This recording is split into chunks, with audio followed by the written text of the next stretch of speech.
So I had gotten to a point where I realized I needed a guide or a tradition that could help me kind of develop a context for what I was experiencing. And the most visible tradition like that around here in Mississippi is Freemasonry. And I had an idea of Freemasonry and what it could be, from, you know, different occult authors that I had read.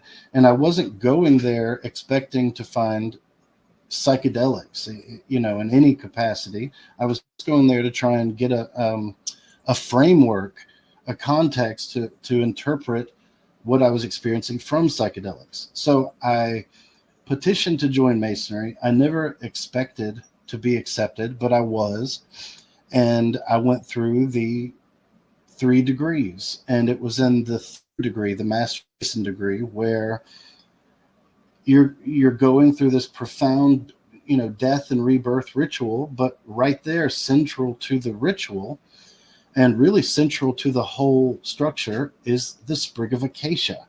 And I'm thinking, you know, there's no possible way that, you know, this is a synchronicity. I've encountered the acacia, but, you know, I put it in the back of my mind thinking, you know, this is confirmation bias, meet it on its own terms.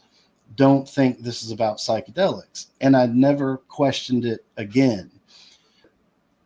In Masonry, I really got involved. I was so fascinated by the rituals and by the teachings. So I started reading every different version of rituals that I could find from every country and from different rites. And it wasn't long before I found a book on what's called the Egyptian rite of Freemasonry by an alchemist named Cagliostro. Yep. And in it, he says in no uncertain terms that the candidate undergoing the initiation, that he is drinking a concoction of acacia.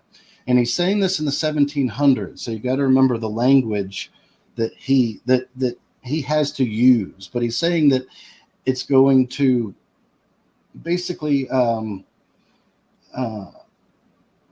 it's going to raise his awareness so that he can understand what's about to happen. Basically, in our terminology, he's saying this is going to expand your consciousness. It's going to make you experience what's about to happen to you differently